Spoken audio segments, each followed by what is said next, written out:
Dobro, začenjamo današnji večer. Tradicionalen, lahko mogoče na tej točki že rečem, ker v organizaciji Slovenskega društva za lakanovsko psihoanalizo smo tukaj v bistvu zasegli že nek abonma, kot kaže. Je pa to na nek način zelo pozitivna novica, ker kaže, da se sama psihoanaliza v Sloveniji pričenja razvijati. In to je pomembno zato, ker psihoanalize praktično do lani, zlasti psihoanalize lakanovske orientacije v Sloveniji ni bilo. In teme, ki jih odpiramo, pogosto merijo na to, oziroma kar redno merijo na to, da se spremeni tudi sama diskurzivnost o podajanju psihoanalitičnih tem, kot so bile recimo pri nas prisotne. Se pravi, razlika med tem, na kakšen način nekdo govori o psihoanalizi, kot recimo analizant, psihoanalitik, nekdo, ki je praktik, se močno razlikuje od neke teoretske vednosti o psihoanalizi. In izhajajoč iz tega je pomembno, da tudi v našem prostoru nenazadnje odpiramo neke teme, ki se tičejo psihoanalize, ki so za sam razvoj analitične doktrine najbolj vitalnega pomena. In ena izmed tem, ki je nenazadnje usodno zaznamovala psihoanalizo oziroma je bila tudi pogoj nastanka analitičnega diskurza, bo predstavljena ta večer. In to je vprašanje hipnoze oziroma hipnotične tehnike. To vprašanje hipnoze je za psihoanalizo, kot rečeno, pomembno zato, ker se dotika vprašanja njene zgodovine, njenega vznika, se pravi njene genealogije. In kljub temu, da se je tudi sam Freud, sama psihoanaliza relativno hitro odvrnila od same hipnoze, to nikakor ne zmanjša pomena hipnotične tehnike za sam analitični diskurs. In ključno vprašanje znotraj tega seveda vedno je, ali dejansko obstaja možnost, da skozi hipnotično tehniko lahko pridemo do odprtja nezavednega. Vprašanje, ki ga največkrat dobivamo v tej konstelaciji je, ali to dejansko res deluje. Ali je možno sploh nekoga hipnotizirati. Oziroma še bolj pomembno vprašanje, ki se naslavlja na vsakega subjekta, ki je osebno intimno vprašanje. Zakaj bi sam želel biti hipnotiziran?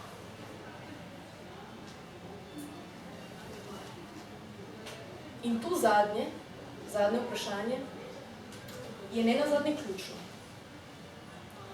Ker kaže na neko željo. In v hipnozi, v interesu za hipnozo, je vedno prisotna tista želja, ki se dotika njene strukture. In kaj je struktura hipnoze? To bo tudi razvito današnji večer. Tisto, kar ključno že v začetku opredeli hipnozo, je, če se odmaknemo nekoliko filozofski diskurs, neka logika, ki jo je na primer detektiral Hegel, ko je govoril o dialektiki gospodarja in klanca. Kdo je v tej konstelaciji gospodar? Gospodar je vedno tisti, ki v sami hipnozi, za katerega se predpostavlja jasno, da ima neko sposobnost, da ima neko magično, mistično sposobnost, da me zaziblje morda v nek trans, da me zaziblje morda v stanje, v katerem lahko spregovorim nekaj, kar sicer ne vem. In daleč od tega, da je hipnotizer nekdo, ki poseduje resnično te sposobnosti. Analiza razkriva, hipnotizer je lahko vsak. Vsak izmed vas ima možnost, da se tega posluži. Ni pa nujno, da je vsak subjekt lahko hipnotiziran. Se pravi, vsak se lahko postavi na pozicijo gospodarja, ki je provizorična. Ni pa nujno, da bo vsak to pozicijo gospodarja priznal. In tukaj pridemo do nekega začetnega izhodiščnega vprašanja. Kdo je tisti, ki je lahko hipnotiziran? in sama analitična praksa razkrije, da je ta struktura povezana s strukturo histerije. Tisti, ki kot prvo želi biti hipnotiziran in ne nazadnje izpolni tudi ta ključni pogoj, je histerik. Nevrotik, ki išče gospodarja, ki mu bo povedal, kaj želi, kdo je on, in ga spravil v neko stanje, da če morda to ne ve zdaj, bo to vedel pod določenimi pogoji. In hipnotizerja nenazadnje sama ta pozicija približa nečemu dovolj očitno enigmatično, skrivnosti. Kot nekemu magu, čarovniku, naj bi to se pravi lahko izvedel. In ob koncu 19. stoletja, preden je recimo Sigmund Freud kot prvi tisti, ki je izpostavil samo psihoanalizo, preden se je Freud začel ukvarjati s hipnozo, takrat je bila nenazadnje hipnoza povsod. Obstajali so potujoči hipnotizerji, to je imelo neko spektakelsko funkcijo, se pravi, da je vedno potekalo pred občinstvom, da lahko ja nekdo pokaže, kakšne sposobnosti ima in tako naprej. Zelo hitro je to nišo samega gospodstva psihoanalitične tehnike, ki se hipnoze posluži, zaznala oblast, politika. In jo nenazadnje tudi uporabila v ta namen, da je konec 19. stoletja, v začetku 20. se hipnoza uporabljala na način, da je nekdo, ki je nekaj zagrešil in ni povedal za nek svoj zločin, neko svojo laž, bil lahko strani oblastnega diskurza hipnotiziran, ker je obstajala predpostavka, da bo samo v tem stanju nekaj lahko povedal. Se pravi, oblast in politika sta zelo hitro prepoznali to vez, kaj pomeni, da se nekdo postavi na pozicijo gospodarja. Seveda, kot je bilo rečeno, psihoanaliza se je od tega zelo hitro odmaknila. In sicer zaradi neke pomembne razlike, ki jo je nakazal Freud. In ta razlika nastopi v vprašanju oziroma v sami definiciji tega, kaj pomeni hipnotizirati in kaj pomeni analizirati. In gesta, s katero je Freud vzpostavil psihoanalizo, je bila: analizantu je rekel, povejte vse, kar vam pride na misel. In ta stavek se bistveno razlikuje od tega, kar reče hipnotizer. Spite. V sami strukturi zaznamo nekje vabilo, nekje zaznamo imperativ. In ta imperativ je bil tisti razlog, zakaj se je Freud od tega nenazadnje zelo hitro odmaknil. In obstaja sicer tudi neka anekdota, ki je bolj tudi povezana z samo Freudovo osebo, s Freudom kot subjektom, kjer je Freud rekel, da ne samo zato, ker je hipnoza oblastni diskurs, sam si je postavil vprašanje, kako je možno, da ko je sam izvajal psihoanalitično tehniko hipnoze, ko je nekomu govoril, zaspani ste, zaspite, veke postajajo težke, spite. Da je Freud sam postal v takšnem trenutku zaspan. In je bil on tisti, ki je nenazadnje s nekim prigovarjanjem prigovarjal očitno samemu sebi. Neka ta avtosugestija znotraj tega je pri Freudu, seveda gre za singularno subjektivno hipotezo, očitno delovala. Delovala je pri tistemu, ki verjame v to, da bo nekdo zaspal, hkrati pa iz tega potegne konsekvence.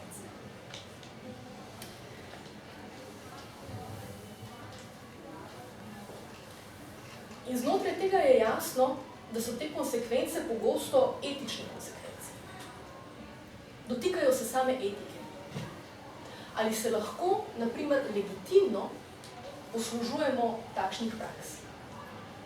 Danes hipnoza recimo še vedno obstaja in je vezana recimo zlasti na medicinski diskurs. V Franciji, naprimer, če potegnemo paralelo, se je hipnoza na ta način povezovala z medicinskim diskurzom tam nekako do druge svetovne vojne. Kasneje ne. Kar pa ne pomeni, da hipnoza danes ni aktualna. Današnji čas išče gospodarja. In zato je nekdo, ki se predpostavlja, za katerega se predpostavlja, da ta gospodar je, da ne bi imel nek agalma, magično moč, lahko tudi ne nazadnje dobro deluje. To tudi vidno dan današnji v politiki, ne, kjer nastopajo izraziti gospodarji. In vsa ta vprašanja se ne nazadnje povežejo z eno samo temo, ki verjetno zanima vse. In to je vprašanje ljubezni. Ne nazadnje, sama hipnotična tehnika ni možna brez tega elementa ljubezni. Nobeno razmerje, ne bo to razmerje med množicami, med dvema subjektoma, ni možno brez, recimo temu, fantazme ljubezni. In tukaj je še eno zanimivo vprašanje, ki bo odprto. Ali je sama hipnoza podobna ljubezni, ali lahko rečemo obratno, da je ne nazadnje vsaka ljubezen hipnoza. Da smo hipnotizirani s tem. In zelo me veseli, da bomo na vsa ta vprašanja, na vse te istočnice danes lahko dobili zelo izčrpne odgovore. In sicer nam jih bo podala Ana Filipovič. Ana Filipovič je kulturologinja, članica Slovenskega društva za lakanovsko psihoanalizo. In diplomirala pa je natanko iz teme hipnoze skozi psihoanalizo. In da ne bom predolga, bom Ani z veseljem predala besedo in s tem odpiramo skratka večer na temo hipnoze skozi psihoanalizo. Hvala, Nina. Lepo pozdravljeni. Se slišimo v redu, mogoče do konca. Moram bolj na glas govoriti. Nocojšnje predavanje hipnoza skozi psihoanalizo je tema, ki je zanimiva, kot smo že imeli. In morda je zanimiva prav zato, ker je povezana z vprašanjem ljubezni in ne nazadnje je povezana tudi z vprašanjem politike, predvsem pa postmodernih praks, ki se ukvarjajo z zdravljenjem. In vsa ta vprašanja si morda v ljubezni zastavljamo, kadar se sprašujemo o njeni avtentičnosti, o libidinalnih vezeh množic, ali pa samo takrat, kadar iščemo odgovore na lastna vprašanja. Na ta vprašanja nam lahko odgovore ponudi psihoanaliza. Rojstvo psihoanalize je izrazito povezano z uporabo hipnotične tehnike. Ko se je Freud v zgodnjem obdobju ukvarjal s hipnozo, je sprva obetala. Vendar v vlogi hipnotizerja se ni najbolje znašel. Izkazalo se je, da tehnika ni bila primerna za vsakogar, njen morebiten uspeh pa samo kratkotrajen oziroma nepredvidljiv. Kljub temu ga je uganka hipnoze v praksi zaposlovala skoraj 10 let. In zato se bomo v ljubezni najprej spogledovali s Freudom, koronali pa bomo z Lakanom. Lakanova obravnava tega je namreč pomembna zato, ker se je Lacan k Freudu vrnil s konceptom imaginarnega, v mediju pogleda, ki ima v svoji hipnotičnosti tudi mračno stran. In ljubezen je z Lacanom namreč model prevare, ki ima možnost, da v diskurzu uspe. da se sprevrne v resnico, v pravo ljubezen. To predavanje bo začrtalo temeljna vprašanja, ki se tičejo hipnotične tehnike, zgodovine hipnoze, njenega pomena za samo psihoanalizo, do njenih ključnih konceptov. In ti so, na primer, transfer, subjekt, za katerega se predpostavlja, da ve, pulzija, tudi vprašanje velikega drugega, objekta želje in tako naprej. Odkot torej povezava med hipnozo in psihoanalizo? Freudova fascinacija s hipnozo se je nekje pričela že v študentskih letih, ko se je udeležil predstave nekega magnetizerja in se prepričal o resničnosti tega fenomena. Med študijem medicine je med drugim spoznal tudi uglednega dunajskega zdravnika, Breuerja, od katerega je slišal za zdravljenje neke histeričarke, ki bo v zgodovini psihoanalize zapisana kot primer Ane O. In po zaključku študija in pridobitvi docenture za nevropatologijo je Freud leta 1885 odpotoval v Pariz na kliniko Salpêtrière, da bi nadalje študiral pri Charcotu, katerega znamenita torkova predavanja so bile nekakšne gledališke predstave s histeričarkami. In Freud je bil očaran nad obravnavo, s katero je Charcot povzročal in odpravljal simptome samo z besedami. Charcot je namreč verjel, da je hipnotično stanje možno vzbuditi le pri histerikih, hipnozo pa je definiral kot umetno proizvedeno bolezensko stanje, kot nevrozo, kot bolezen z organskimi elementi. Za psihologijo nevroz se Charcot pač ni zanimal. Ko je Freud po vrnitvi na Dunaj o opazovanjih poročal zdravniškemu združenju in ko so ga naposled zavrnili, ker se niso strinjali s temi pogledi na samo histerijo, na sprožanje hipnoze, je še istega leta odprl zasebno nevrološko ordinacijo, kjer je prakticiral elektroterapijo in hipnozo. V tistem času je Freud namreč iskal nevrološko terapijo in hipnoza je nekako kazala, dajala rezultate.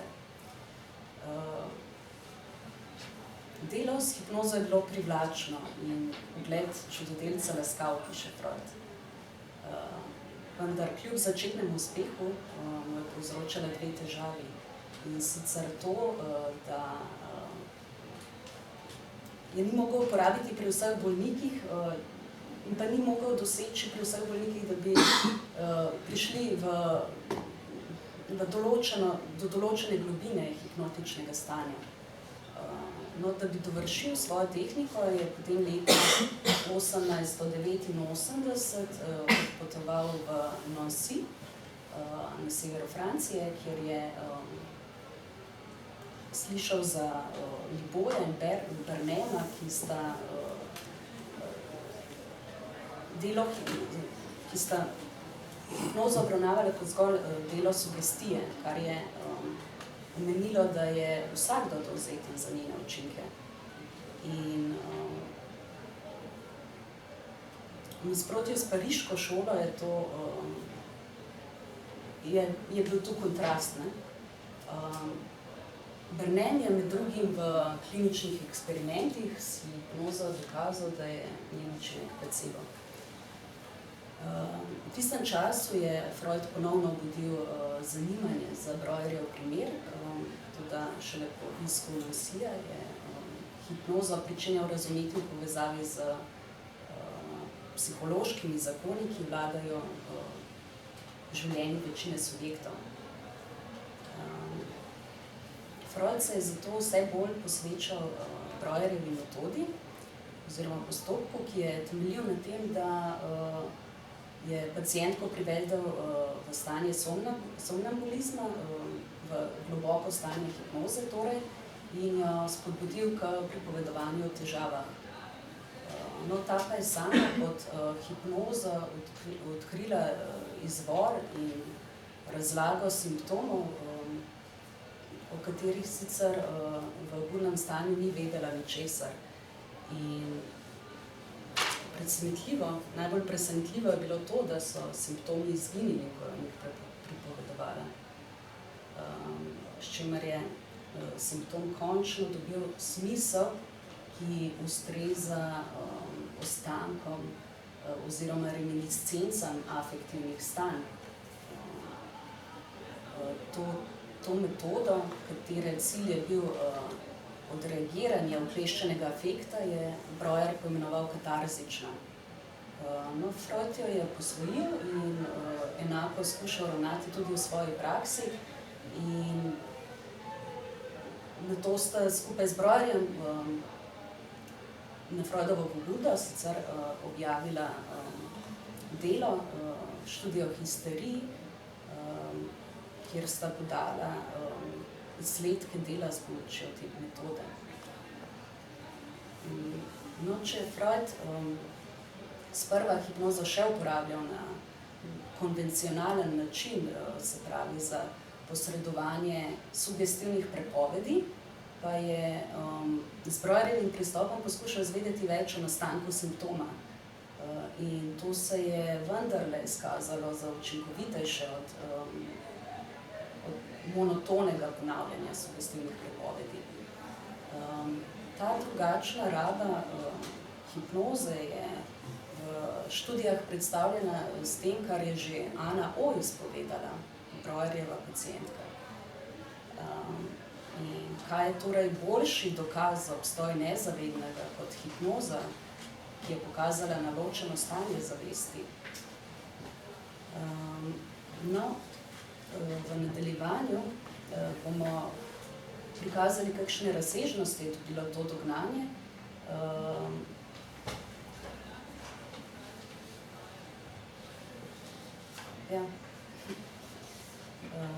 Kot pa je razvidno iz posameznih primerov v študijah, so k razvoju psihoanalitične tehnike gotovo prispevale svoj delež tudi težave povezane z pacientovo dovzetnostjo za hipnozo.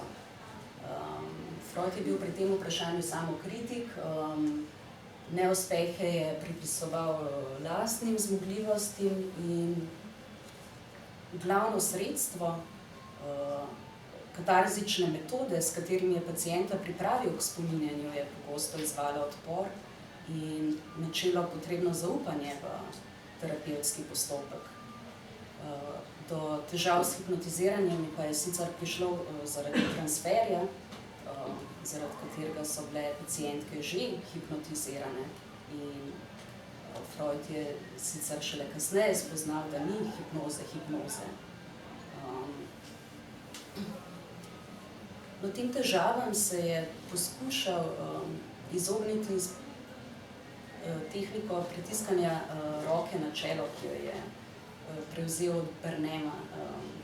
Spomnil se je, da so njegovi eksperimenti pričali o tem, kako so spomini le na videz pozabljeni in da jih je mogoče obuditi z lažjim prigovarjanjem v tako imenovanem stanju koncentracije.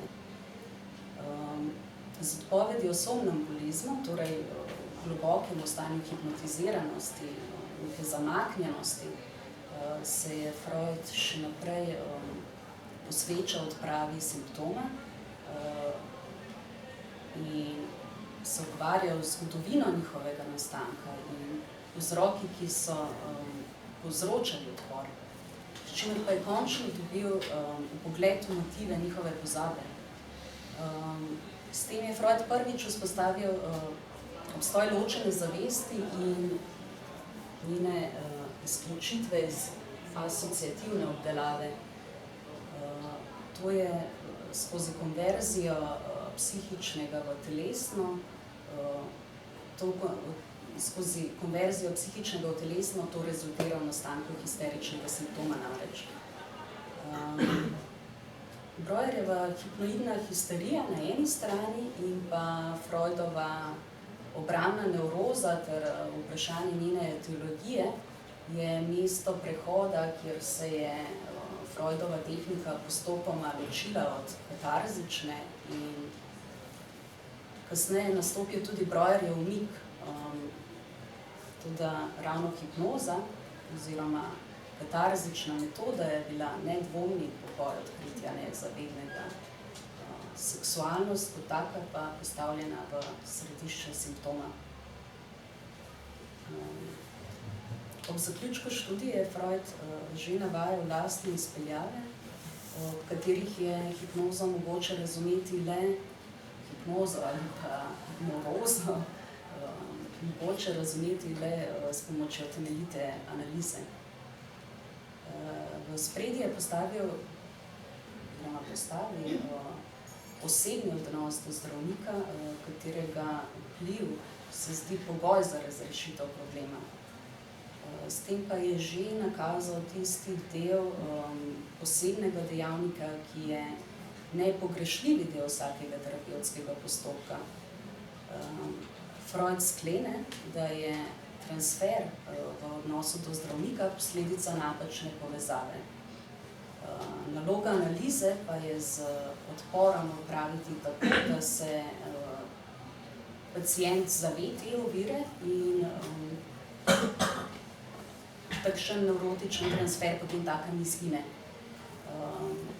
Brez pojasnitve ovire bi na mesto simptoma stopil nov histerični simptom, kar pa je seveda glavna pomanjkljivost katarzične metode. Freud je pa že ob nekem primeru iz študije o histeriji opozoril na notranjo zvezo med popisom bolezni in simptomom.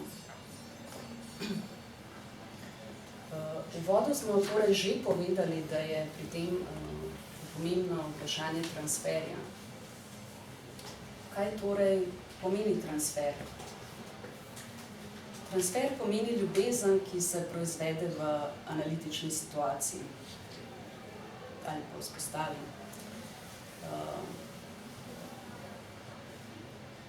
Ali gre torej za ljubezen? Če že, ali je to prava ljubezen? Freud je temu pritrdil. Toda mnogo kasneje je dejal, da poznamo različne stopnje zaljubljenosti. Transfer lahko variira vse od čutne zaljubljenosti do ekstremnega sovraštva in prav v tem je njegova paradoksna narava, je hkrati gonilo in odpor.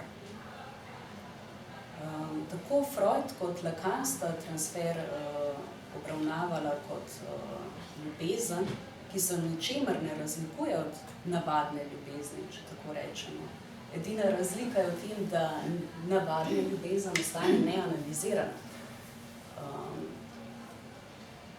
Subjekt, za katerega se predpostavlja, da ve, ki ga Lacan postavi jedro transferja, pa je predpostavka subjekta kot razcepljenega oziroma želečega.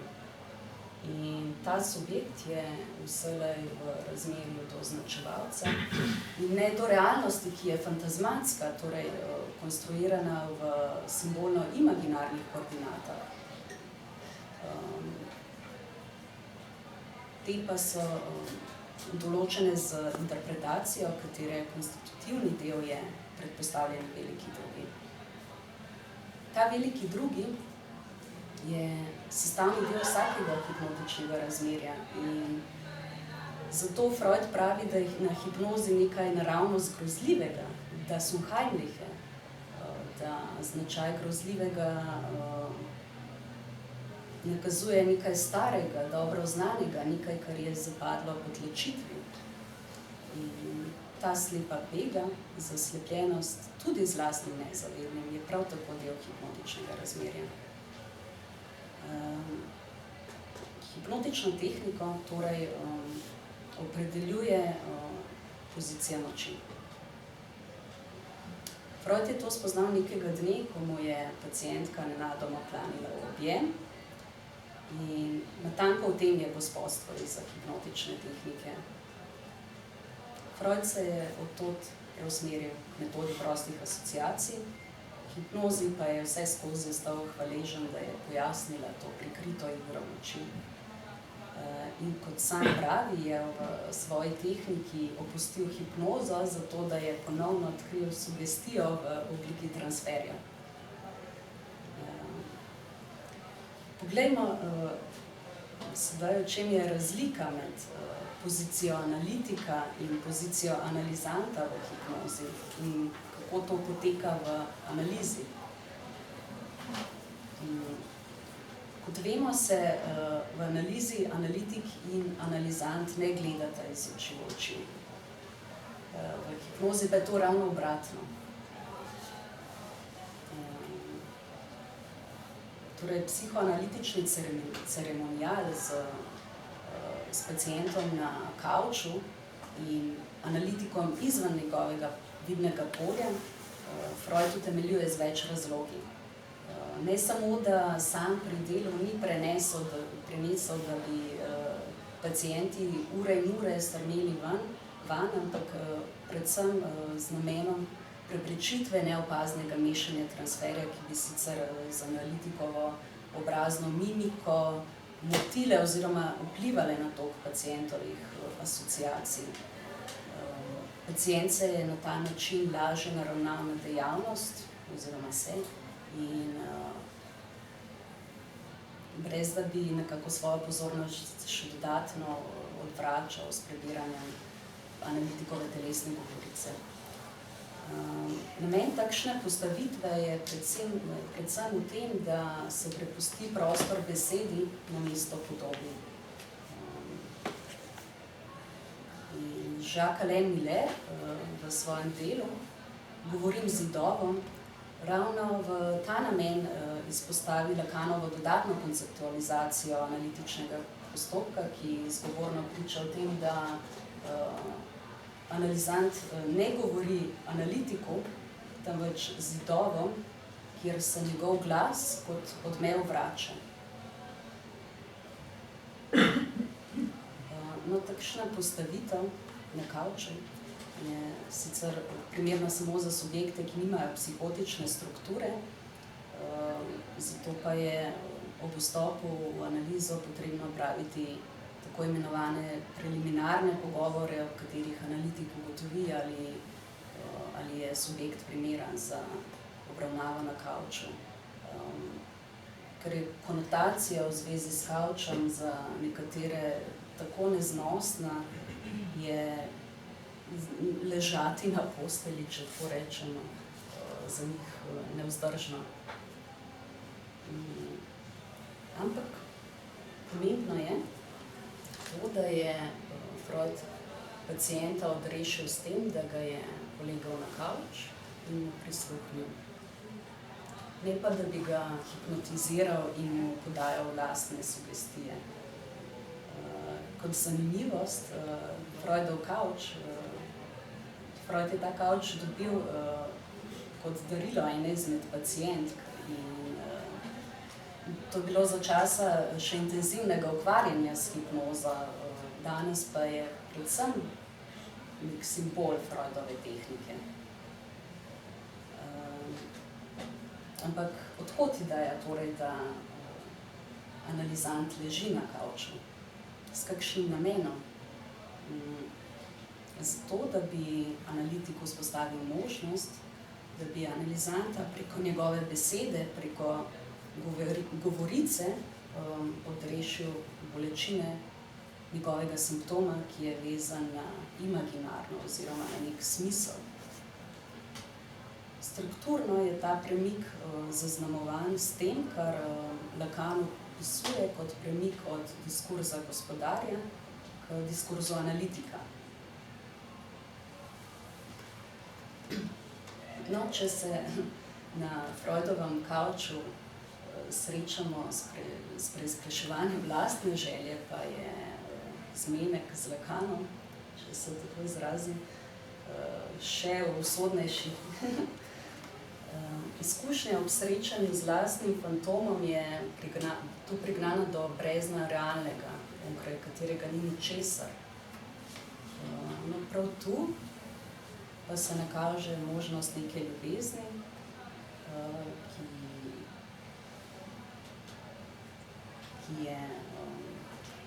ki jo je Lacan koncipiral v zadnji fazi svojega poučevanja. Ta ljubezen je onkraj imaginarne igre ljubezni in sovraštva. In to je tisti vidik ljubezni, ljubezni kot realne. Neka druga ljubezen, ki ni simptomalna, temveč simptomalna. Kaj to zdaj pomeni v sami konceptualizaciji, torej v glavnih analitičnih temah, kot so histerija, želja, veliki drugi in tako naprej? No, kot je bilo že izpostavljeno, je za vprašanje možnosti hipnoze, nenazadnje pa vznika psihoanalize, kot tak je pomemben nek zelo specifičen simptom. To je histerija. Ko je Lacan histerijo dodal kot četrto pozicijo utelešanja nemožnega, je pravzaprav govoril o razsežnosti želje. In v histeriji je simptom vezan na telo, je utelešanje nečesar, kar je nezavedno proizvedlo v svoji dimenziji realnega kot nemožnega. Vloga popolne pacientke, ki manifestira telesni simptom in jo poznamo recimo iz Charcotjevih demonstracij ali pa iz Breuerjevega primera, ji pritiče prav zaradi načina, s katerim med drugim iz sebe naredi idealen objekt ljubezni. Na način, da bere željo drugega kot svojo lastno. Od to tudi njen telesni simptom. Vendar naletimo na paradoks. Želja histeričarke je, da njena želja ne bi bila zadovoljena. Razcep želje pa je želji konstitutiven ravno zaradi zahtev, ki jih terja življenje v kulturi, o čemer piše tudi Freud v Nelagodju v kulturi. Ta pozicija, ki je na delu v jedru same subjektivnosti, pa proizvaja realne učinke. Če tudi so subjektova stremljenja pogosto nerealna oziroma vezana na fantazmatski konstrukt realnosti. In ne srečamo vsak dan tistega, kar je ustvarjeno, da bo dalo podobo želje, kot pravi Lacan. Tu pa smo pri konceptualizaciji želje. Začnimo torej z vprašanjem, kaj je ta objekt ljubezni, ki histeričarko spravlja v živce. Pri tem vprašanju je vsekakor potrebno izpostaviti, da je človekova želja želja drugega. Zagata ljubezni ni toliko na strani gona, kot je povezana z željo, ki jo lahko artikuliramo le v obliki zahteve po nekem predmetu potrebe. Želja je razlika, ki jo dobimo kot zahteve, odštejemo potrebo. O čem se torej govori na kavču? Lacan je poudaril, da se v analizi dejansko ne počne nič drugega, kakor govori o ljubezni, da je govorenje o ljubezni nek užitek.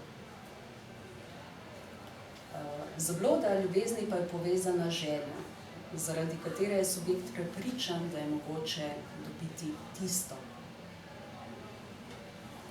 V tem smislu bi lahko rekli, da je ljubezen kulturno legitimna oblika psihoze. Vsi namreč poznamo primere, ko se zaljubljenca izolirata od preostalega sveta. In tovrstno ljubezen je Freud primerjal z hipnozo in množično tvorbo. Lacan pa je v tem slepilu prepoznal temeljno naravo funkcije subjekta in pokazal, da ljubezen zakriva tisto, za kar v seksualnosti pravzaprav gre. To pa je neobstoj spolnega razmerja. To nakazuje, da je za konstrukcijo njegovega obstoja pomembna neka fantazma oziroma neko verovanje. Samo verovanje pa je pri hipnozi temeljnega pomena. Hipnoza je torej povezana z verovanjem, ki je verovanje v drugega. Vprašanje velikega drugega pa je pomembno za koncept transferja, torej ljubezni, ki jo subjekt naslavlja na subjekta, pri katerem predpostavlja vednost. Tistega, za katerega predpostavljam, da ima vednost, ljubim, pravi Lacan. Kako se torej vzpostavi potek transferja v analizi? Transferna analitika je ambivalenten. Lahko je ambivalenten. Pozornost na transfer je usmerjena na vzdrževanje prave mere sovražnih ali pa ljubezenskih vzgibov in Freud loči med negativnim transferjem, ki je znamenje odpora in se kaže v negativni drži do analitika. Obratno temu pa je pozitiven transfer, ki analitika obdaja z avtoriteto in deluje kot vera v njegove besede. Freud pravi, citiram, da vera pri tem ponavlja lastno zgodovino nastanka. Je potomec ljubezni in sprva ni potrebovala argumentov. Konec citata. Tako pridemo do tega, čemer pravimo zdravljenje z vero. Ta je namreč strukturni učinek subjekta, za katerega se predpostavlja, da ve. Izkazalo se je namreč, da ima tovrsten transfer vse poteze Barnemove sugestibilnosti in psihoanaliza se od te oddaljila ravno v postavljanju sugestivnih prepovedi, medtem ko se indirektni rabi sugestije nikoli ni povedala. Ta je glavno gonilo analitičnega procesa. Razlika med njima je v tem, da hipnoza nekaj prikriva, analiza, psihoanaliza pa počne ravno nasprotno. Glavni argument v prid analitični tehniki, torej na račun raztolmačenja starih konfliktov in uspeh je rezultat dolgotrajnega dela, premagovanja odporov, ki je tu na strani pacienta. Psihoanaliza pa kljub temu ni pedagogika, to je treba poudariti. Sugestije so danes bolj vezane na analitični rez oziroma punktuacijo. No in kot izkazuje analitična praksa, si analizant želi vednosti, obenem pa nastopa proti temu. Subjekt namreč ne želi vedeti ničesar, ker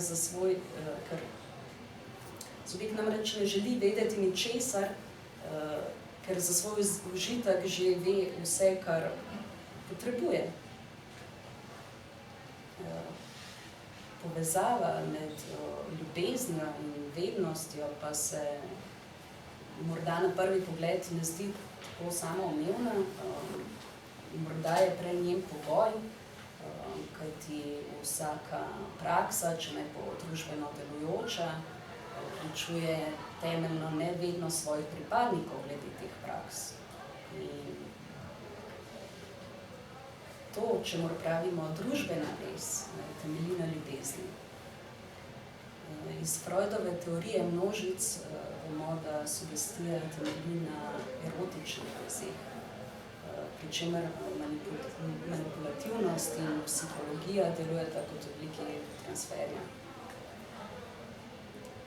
Sugestivna avtoriteta temelji na magični moči besed, kot pravi Freud. Transfer torej izhaja iz nekih najzgodnejših investicij v objekt, ki so potlačeni. Odkot to izhaja? No, za začetek velja izpostaviti, da je vsak odnos libidinalen. Nenehno živimo v razmerjih, ki so obeležena z transfernimi oziroma z ljubezenskimi investicijami, če tudi se tega morda ne zavedamo. V tem smislu ima ljubezen nadvse paradoksalen značaj in strast do nevednosti, o kateri je govoril Lacan, je večja od strasti do vednosti. Kot rečeno zato, ker subjekt za svoj užitek že ve vse, kar želi vedeti. Nezavedno pa je posebno stanje, v katerem hkrati nekaj vemo in ne vemo. To je potlačena vednost, ki se manifestira skozi sanje, skozi spodrsljaj, skozi smeh, kot je to postavil Freud, in skozi občutek nesmisla, kot je to zastavil Lacan. V tem je tudi radikalna odprtost psihoanalize, ki je tu na strani resnice. Kako torej analitična tehnika pride do tega? Eden temeljnih pogojev je transfer in analitična situacija realizira transfer, ki je tu proizveden umetno. Kar pa še ne pomeni, da transfer izvan nje prav tako ne obvladuje subjekt. Med transferjem v analitični situaciji izvan nje tako rekoč ni razlike. Transferno že učinkuje, drugi je vselej že tu. Iz tega pa ni izvzet niti analitik.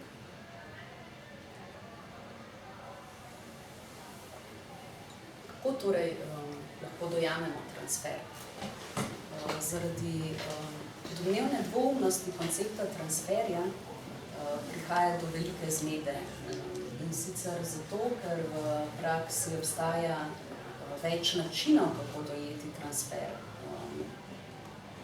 Na katerih dvoumnostih torej sloni transfer? Lacanova konceptualizacija transferja za osnovo postavlja funkcija subjekta, za katerega se predpostavlja, da ve. Kako še lahko dojamemo transfer? Če smo v uvodu dejali, da je ljubezen model prevare, ki ima možnost, da v diskurzu uspe, da se sprevrne v resnico, je temu tako, ker se v ljubezni nakazuje struktura. To je struktura, katere zel je želja.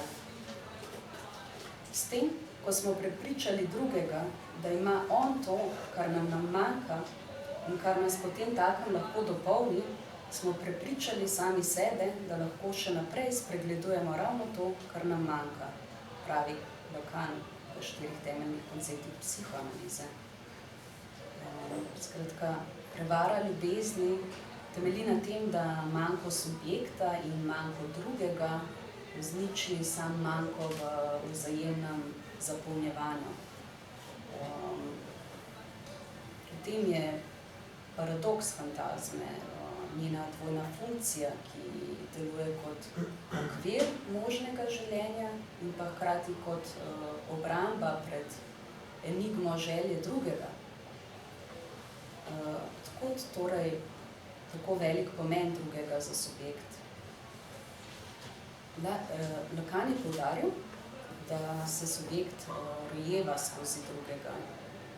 Druga mu vznikne kot prvi označevalec, kot tisto, kar zastopa subjekt za nek drugi označevalec. Ker pa se rodi v njem, je razcepljen. Subjekt je torej dvakrat zaprečen z istim označevalcem in primarna poteza Freudov einzigen Zug je mehanizem identifikacije, ki ga Lacan postavi v polje želje. Označevalna poteza, preko katere se vzdržuje identifikacija, ki je zvezana s poljem prvotnega narcizma, privede do nekega temeljnega zasuka, v kateri subjekt postane žrtev iluzije. privilegiran označevalec, unarni označevalec, prvi označevalec ali označevalec gospodar, je točka, odkoder se vzpostavi subjektovo razmerje do drugega. To je hkrati mesto, odkoder se subjekt čuti ljubljenega. In konstituira namreč njegov ideal jaza. No, Lacan je mehanizem prevare v ljubezni pojasnil ravno s tem označevalcem. In ta je edini potreben za vpeljavo perspektive.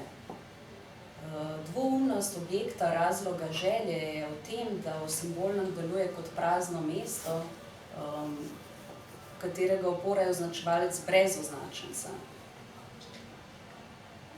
Kako se torej odčituje transfer v analitični situaciji? Transfer, to je preprosto nekaj zahteva. In hkrati kristalizacija subjektovega simptoma.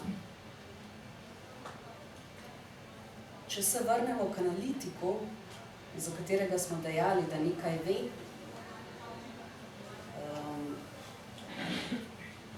pri čemer strukturno mesto subjekta, za katerega se predpostavlja, da ve, ima lahko tudi hipnotizer, s tem, da hipnotizer izkoristi pozicijo moči, ki mu je dodeljena. Kaj torej analitik ve? Celoten zastavek analitikove vednosti ali pa katerekoli vednosti je v predpostavki. Predpostavljamo, da analitik ve ali pa da drugi ve. In okoli tega se vrti zaupanje v analizi. No, ker sta v transfer, ki je bistveno vezan na željo, vključena tako analizant kot analitik, gre za to, da analitik nekaj ve o tej želji, katere so želje. Analitiku, kolikor je objekt transferja, ve, da je na mestu subjekta, za katerega se predpostavlja, da ve. In če v skladu z Lacanovo formulo človekova želja je želja drugega, velja. Če torej v skladu s to formulo velja, da je človekova želja želja drugega, ima v analitični situaciji ključno vlogo prav analitikova želja. Transfer v analizi temelji na neki pogodbi, ki jo je Freud zasnoval kot edino pravilo psihoanalize, katerega maksima je popolna iskrenost za strogo diskretnost.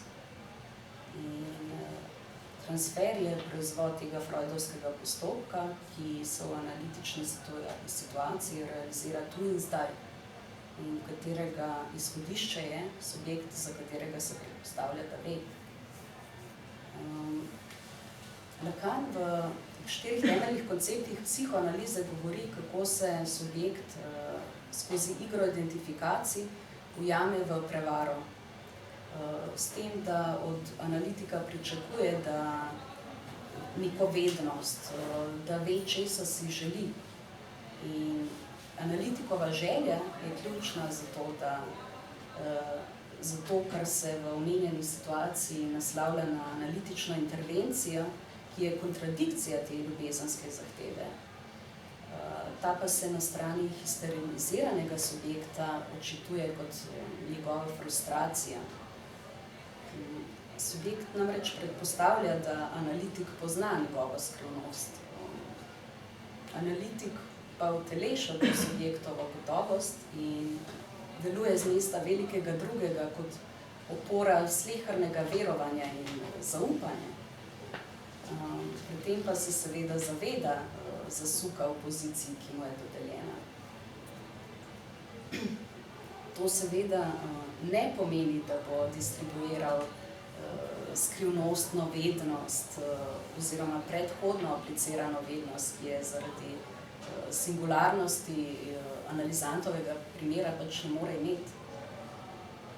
Ampak bo v ta zasuk vključil interpretacijo in intervencijo, ki meri na vzpostavitev subjektovega razmerja do lastnega simptoma. Ne obstaja torej nekdo drug, ki ve. Tisti, ki v analizi ve, je dejansko analizant. Temu tudi služi analitikova tišina, ki daje mesto analizantovi resnici. Toda za analizo zadostuje že to, da predpostavljamo in verjamemo, da obstaja ta nekdo. Kako se torej proizvaja vednost? Subjekt vednost delegira na drugega. Predpostavka vednosti, to je transfer. Če gre ob koncu analize, ne nazadnje pa tudi ob prehodu analize od transfernega k realnemu nezavednemu, za likvidacijo subjekta vednosti, za prehod k subjektovemu užitku, pa gre na začetku analize za transferno predpostavko in vprašanje analizantove želje. Eliminacija tega pa šele lahko omogoči, da se želja preusmeri tja, kjer se ne preigravajo modusi nevroze in to omogoči šele odprava predpostavljenega subjekta vednosti. Tako torej verovanje. Verovanje je izvirna poteza simbolnega, medtem ko realno ne predpostavlja nobene vednosti, ne verovanja. In tisto, kar je realno, je užitek. Prav zato je uživanje tisto najbolj unheimlich. To je Lacanov koncept užitka v francoskem jeziku jouissance. In ta objekt sodi k redu realnega in v analizi ima namreč neko posebno mesto. Izoliramo ga pa lahko kot analitikovo željo, ki je natančno nasprotna identifikaciji. Ta privilegirani objekt, ki povzroča željo, obže A, objekt mali A, je tisto, zaradi česar v analizi velja, da je subjektovo razmerje do njegovega objekta paranoično. Onkraj identifikacije je namreč čista želja, ki se odpovedala patološkemu objektu in ničemu, s čimer subjekt ne more shajati. Subjekt v koncu analize nastopi kot bit želje in izoblikuje singularni užitek, singularni odgovor, ki ni več vezan na drugega, s tem pa onemogoči lastno rekrutacijo strani diskurzov gospodstva in je obenem odmik od sugestije, ki je bila v izvoru metode hipnotizma. In če sklenem, da se lahko obenem približam tudi aktualnim zastavkom, psihoanalize in vprašanjem hipnoze v sodobnem času.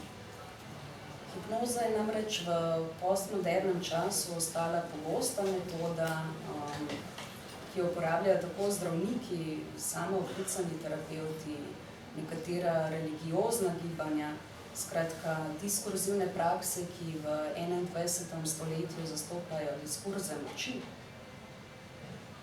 Te metode se namreč niso odpovedale prestižu, ki ga ta pozicija implicira, temveč ga uporabljajo, izrabljajo v kapitalistične namene. In to se dogaja povsod po svetu, vključno v slovenskem prostoru. V slovenskem prostoru je uporaba hipnotične tehnike tudi v navezavi na medicino zelo pogosta. Prve omembe hipnotične tehnike pri nas pa je zabeležil tržaški pisatelj Vladimir Bartol, ki je v svojem delu Zakrinkani trubadur popisal problematične učinke potujočih hipnotizerjev. In psihoanaliza nasprotno dolgo ni vstopila v slovenski prostor, kar pa morebiti kaže, da gre bolj za prostor, ki potrebuje gospodarja, kakor razklenitev družbene vezi v prid kreaciji in invenciji. Subjekt torej nekako išče svojo gotovost in pri tem ima na razpolago dobrine potrošniške družbe, sodobnih ideologij, ki ga obenem zapletajo v različne simptomatske konfiguracije. Lahko bi rekli, da sam trg strukturiranega užitka deluje na subjekta hipnotično. Iz pozicije moči mu namreč sugerirajo, kako naj se počuti, kaj naj misli, kaj naj naredi, kako naj uživa, kaj naj bo, kaj naj želi, kako naj obstaja. Potem se seveda odpirajo vprašanja, ki zadevajo aktualno, če ne že kar večno, problematiko vse vednežev in gospodarjev. In če v času, ko je Lacan sestavljal shemo 4 diskurzov, še obstajal diskurz gospodarja, ki je imel nekaj konsistence, pa je danes težko trditi enako. Prepoznavnost našega časa je prav gotovo obeležena z kulturo narcisizma, kot je to v koncu 70-ih analiziral Želaš. Danes pa je, mislim, da še toliko bolj očitno, da živimo v času, kjer je neodgovornost nekaj običajnega. In instant terapeutika v tem prav nič ne zaostaja. Hipnoza bi lahko rekli. Da sam Freud se odpovedal hipnotični tehniki prid subjekta nezavednega, za katerega vedno ne nazadnje gre. Ko je leta 1909 potoval v Ameriko, je pred kipom svobode izrekel znamenite besede. Citiram, ne zavedajo se, da jim prinašamo Kubo. Konec citata. To ni bolezen, to ni več orientacija zdravljenja, s katero se subjekt okuži in s tem odpre možnost za svojo lastno svobodo.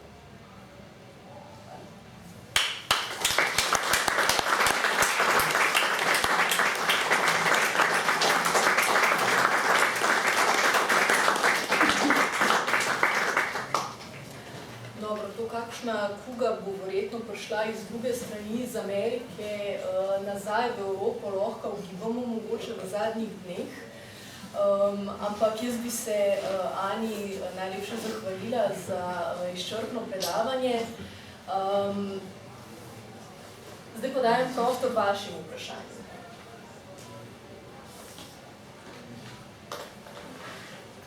A je bil kdo slučajno hipnotiziran, ali bi se pa dal hipnotizirati?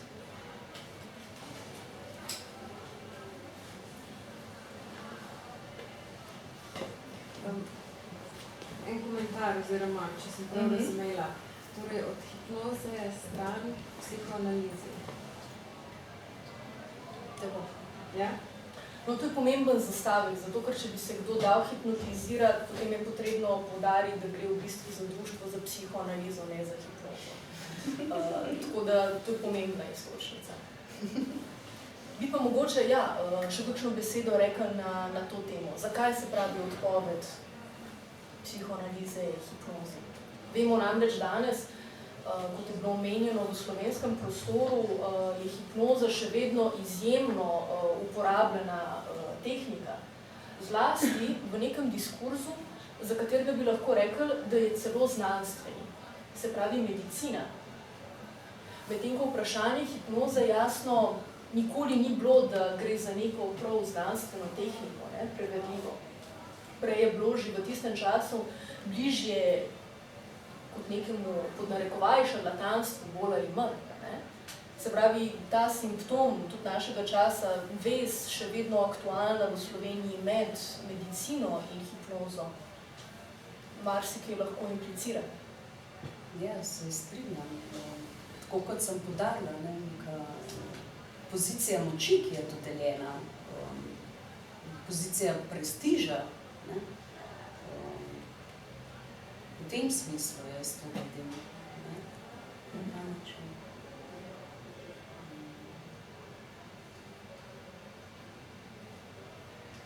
No, če ni vprašanja, potem bi jaz postavila eno vprašanje znotraj tega, ki se mi zdelo zelo zanimivo, bilo tudi pomembno.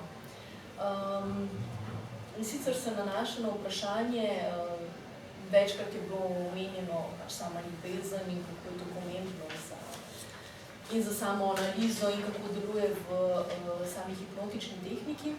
Ampak recimo to razmerje, ne? Omenjena je bila transferna ljubezen in realna ljubezen. Ja, pri transferju gre vsekakor za predpostavko neke vednosti, kot smo povedali. Ne?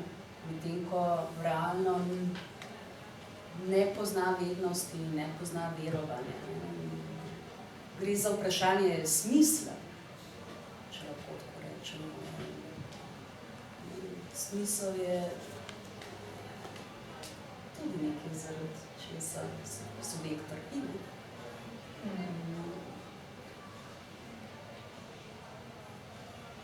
V tem smislu odlik od transferne, realne, tako ljubezni. Prehod. Ja.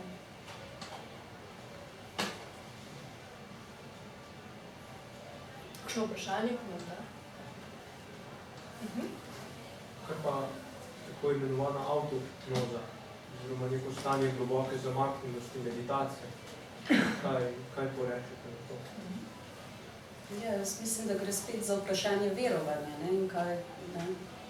Kar subjekt verjame, na nek način deluje. Ne?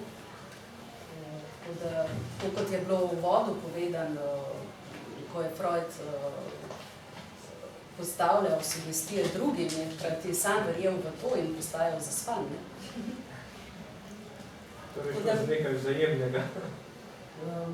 Ja, ne, hkrati deluje tudi na sam subjekt, seveda.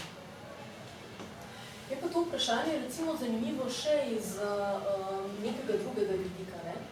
Jaz bi k temu dodala same razlike, ne nazadnje, med sugestijo, avtosugestijo, ne? Se pravi neke tehnike meditacije, kjer je subjekt tisti, ki sebi sugerira, ne? In samim jedrom psihoanalize, ki je, da človek ni gospodar v lastni hiši.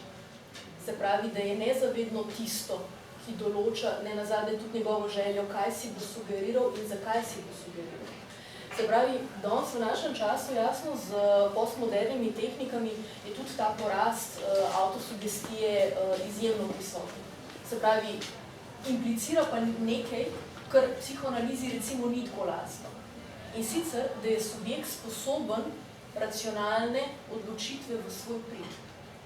Kar pa psihoanaliza ravno pokaže, da ni vedno tako. Se pravi, da gre pri subjektu za nekaj, kar ga tudi presega. Nekaj, česar ne more obvladati.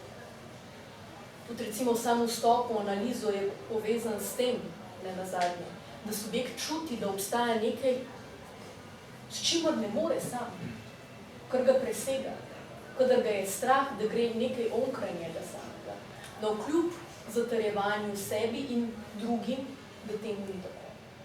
In tukaj je recimo ta meja med avtosugestijo in racionalnim, razsvetljenskim subjektom, ki je zmožen racionalnih odločitev v svoj prid, in psihoanalizo, ki ravno zato tudi danes povzroča toliko velike tesnobe in nenazadnje z neko veliko zgodovinsko, časovno, bom rekla, razliko prihaja v slovenski prostor.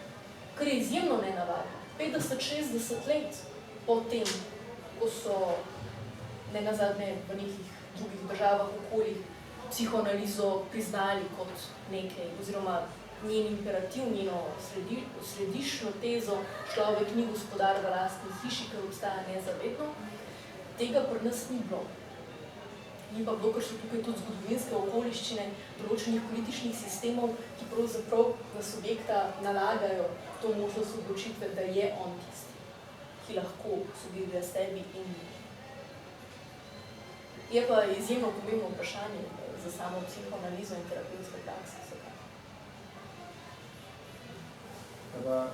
Psihoanalitiki se ne poslužujejo hipnoze za kakšne teoretske poante, na primer, o kateri govori Freud, pač kot dokaz o nezavednem. To se, mislim, se ne prakticira hipnoze na ta način, torej kot dokaz o nezavednem pri psihoanalitiki. Ne, v današnjem času strogo ne. Obstajajo seveda določene oblike psihoanaliz, ki lahko to še vedno vključujejo. Se pravi, da se niso odpovedale sugestiji.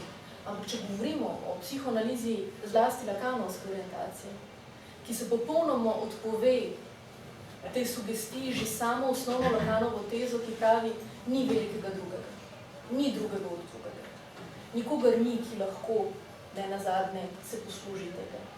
In tudi recimo v nekih eksperimentih, naprimer danes, hipnoza vsekakor se ne uporablja. Je pa zanimivo, tako kot ste rekli, ne, za samo teoretizacijo analitičnih konceptov in ne nazadnje, kot je bilo omenjeno, za samo zgodovino in za samo genealogijo psihoanalize kot vede, se pravi kot nekega teoretskega sklopa in kot prakse.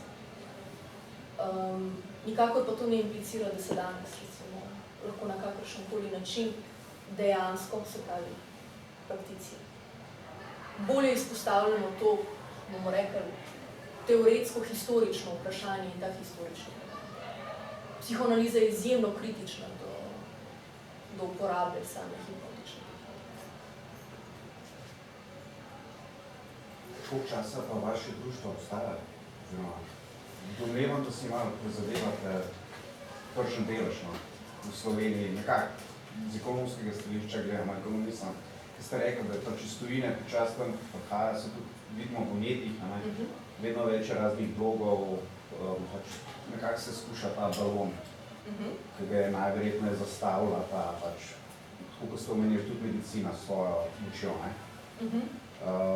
Torej, je vaš cilj tudi v prihodnje na praksi v Sloveniji ali pač veš čisto kot laik sprašujem, kot danes prvič? Ni laičnih vprašanj.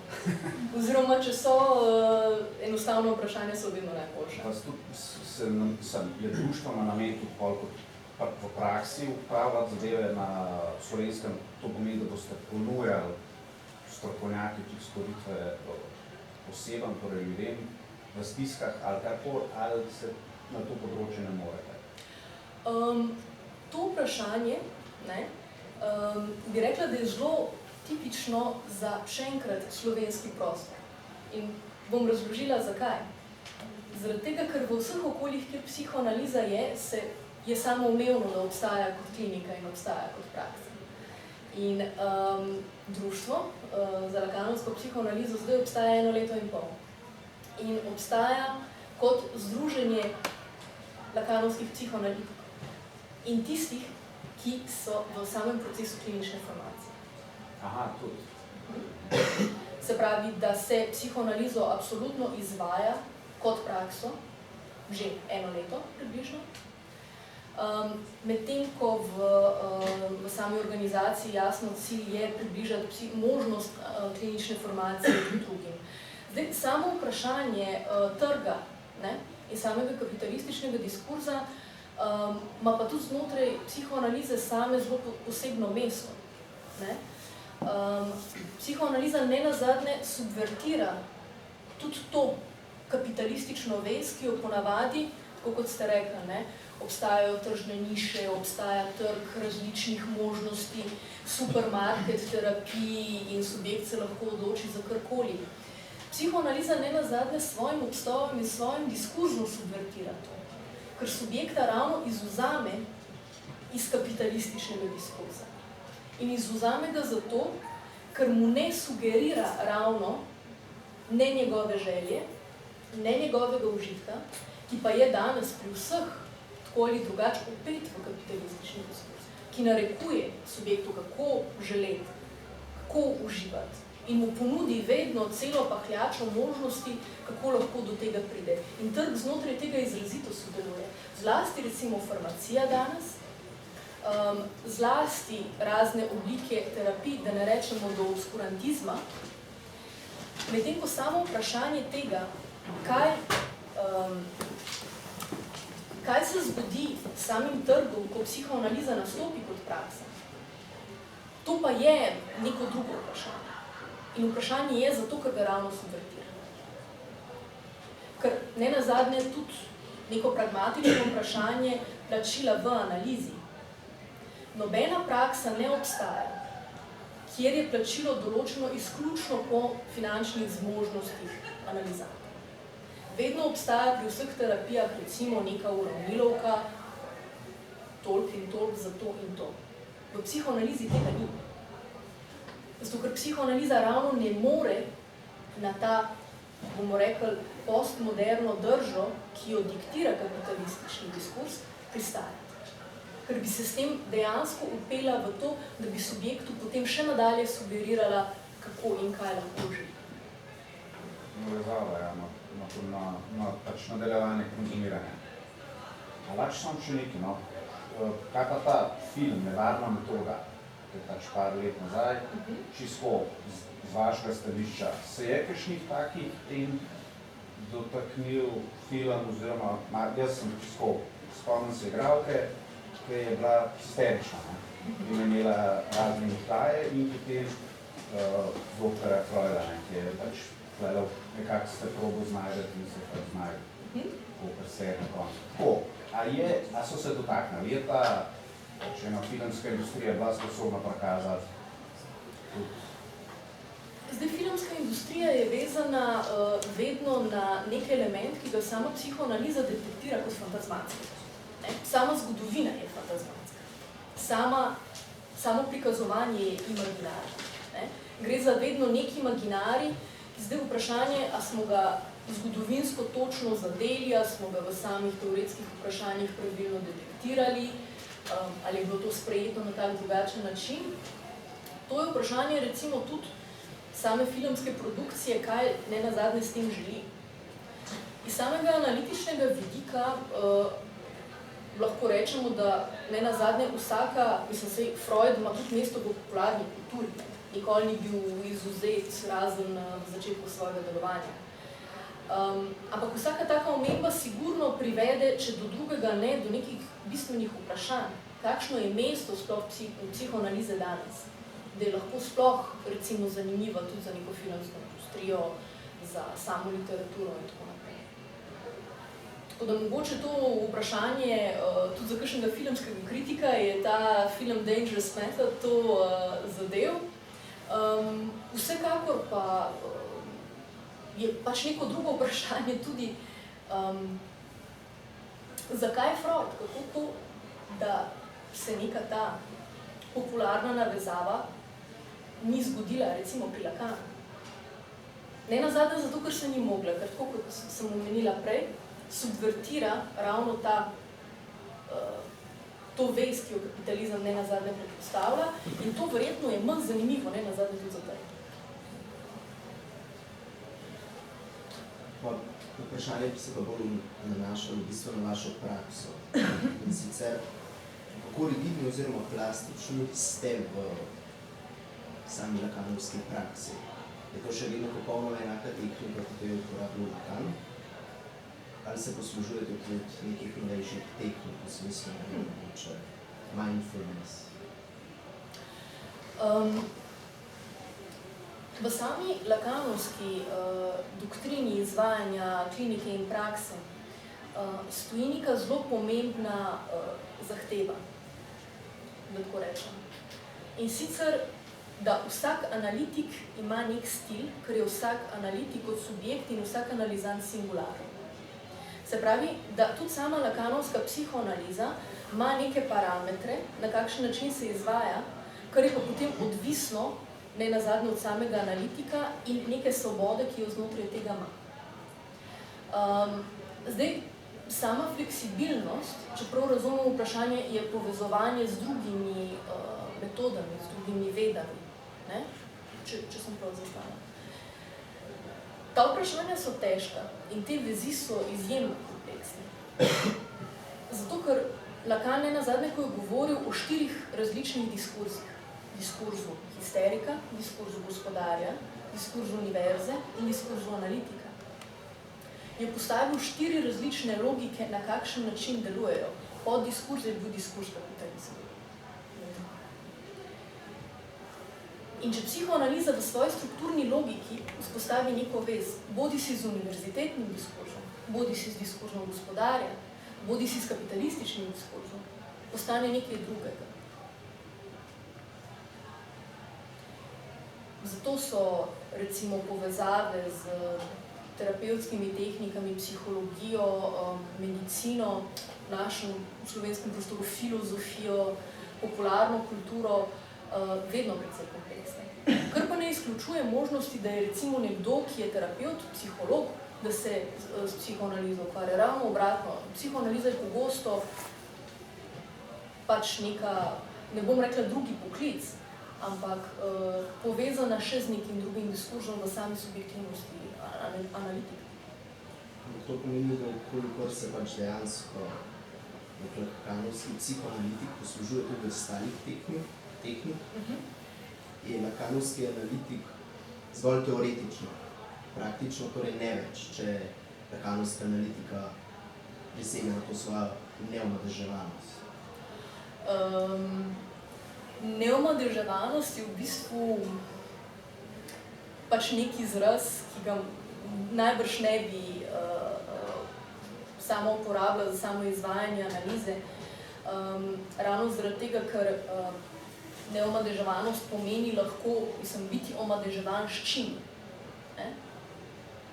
S čim, kaj bi psihoanaliza lahko predpostavila, da bi jo lahko omadeževalo. Znotraj tega obstajata samo dve zadevi, fantazma in smisel. In če psihoanalizo navežemo na produciranje nekih fantazem, kot to počne marsikakšen diskurs, potem to ni več izvajanje analize. Seveda pa je veliko analitikov, ki jasno ne delujejo samo v zasebni praksi, kjer se analiza v najbolj ugodnih pogojih, če tako lahko rečemo, malo pragmatično odvija, ampak so recimo tudi psihiatri in psihoanalitiki, terapeuti in analitiki, psihologi. Ne pomeni pa to recimo odmika od samega izvajanja analitične klinike in obratno samotologijo.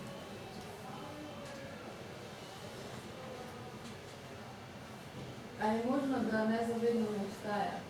Da pač kako dokažemo njegov obstoj? Freud je recimo govoril o singularnih pojavitvah nezavedno. Se pravi, da nezavedno ni neka entiteta, ki bi jo lahko znanstveno vedno utemeljili.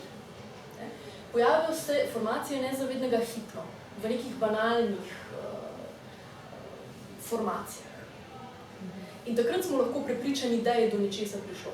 Seveda je Freud od samega začetka imel pred očmi nek primer, ki bo ovrgel hipotezo nezavednega. Ker nenazadnje je nezavedno ostalo hipoteza, ki pa se je potrdila nenazadnje pri sami genezi simptomov vseh analizantov. Kaj pa če te analizanti sami verjamejo, da to obstaja? Pa da so sami prepričani, kot ste rekli, da hipnoza je samo to, kar verjameš, da ne vedem, kot sam verjamem. Da bi tako rekla, subjekt bi bil presrečen samo, da ne bi verjel nezavedno. Ker nezavedno je nenazadnje nekaj, o čemer, kot je bilo izpostavljeno, niti ne želi nečesa vedeti. Ampak veda je. Zaradi tega prišel psihoanaliza. Vprašanje, a lahko subjekt prepozna ta vznik nezavednega, zato pa je v analizi, ker sicer bi pristal na to, da je možna samo analiza. Se pravi, naredim nek lapsus, rečem nekaj, kar nisem želel. Zgodi se mi to, da se mi vedno nekaj ponavlja v življenju. Vedno znova naredim isto napako. Vedno znova je ista situacija. In subjekt sigurno ne bo tega pripisal, zdaj je pa to zato, ker je nezavedno in zato, ker verjamem nezavedno.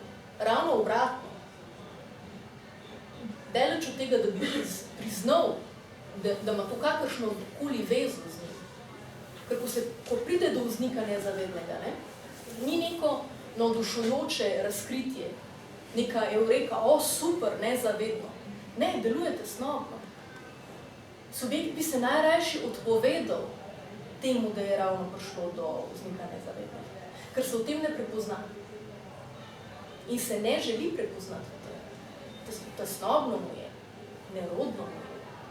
Lacan je na neki točki rekel, da bi subjekt rajši priznal vse svoje grehe, kakor da bi priznal svoje fantazije. Zakaj? Zato, ker mu je pred lastno to fantazijo In pred tem, kar povzroči vznik nezavednega, tesnotno, narobe, ni stvar vere. Je nekaj, kar ne nazadnje zadeva telo. In od tod analiza.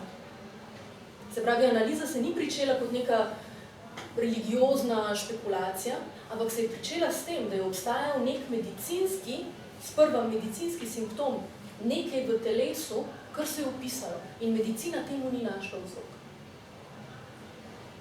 In zato nezavedno ni toliko stvar verovanja, še vedno to razmerje med psihoanalizo in znanostjo je jasno še bolj kompleksno, ampak nikakor pa ne bi mogel reči, da je recimo psihoanaliza religija.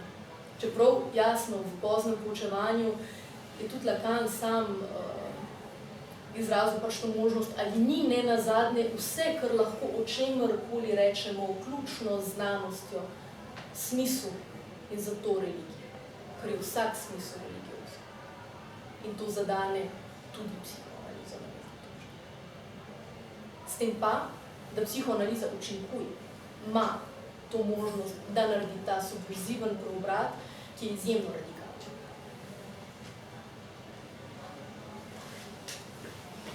Koliko se pa pride do tega, da pusti ta svoj strah ali sram, da te ne zavedate? Kako analitik pride do tega? Analitik? Ali analizant? V bistvu analizant, ja. Analizant pa namreč ta strah. Ja, kako pusti ta strah? Skozi samo analitično tehniko, metodo, se meri ravno na to, da pride do tistega najbolj traumatičnega. Se pravi, psihoanaliza daleč od tega, da se odvija v nekem ugodju, v nekem udobju. Ni neka salonska terapija, kamor nekdo pride in pove in potem gre ven v srečno, zdaj bo pa vse dobro in lepo in se mu čez 3 dni že spet poruši svet. Zato, ker ni prišlo do nobene strukturne spremembe. In strah, sram, recimo, opustiti, pomeni, da vzamemo neko formacijo nezavednega in da se skozi to razbije smisel. Tudi smisel strahu, tudi smisel nelagodja, smisel te tesnobe. In kako se to dogaja? Skozi sam rez v analitični praksi. Skozi sam rez v analizantov govor. Skozi to se meri napadec tega smisla. Ki pa je vsekakor dolgotrajen proces. Sem uspela odgovoriti približno, ali...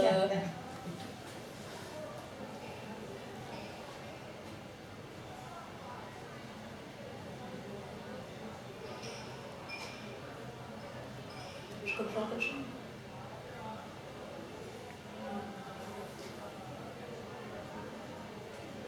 No, če ne, potem še enkrat najlepša hvala Ani Filipovič za predavanje.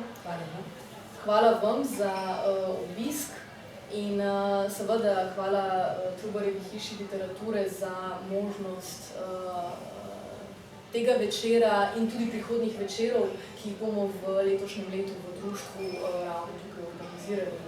Se pravi na različne teme, ki se tičejo psihoanalize, same njene prakse, same. Hvala vam.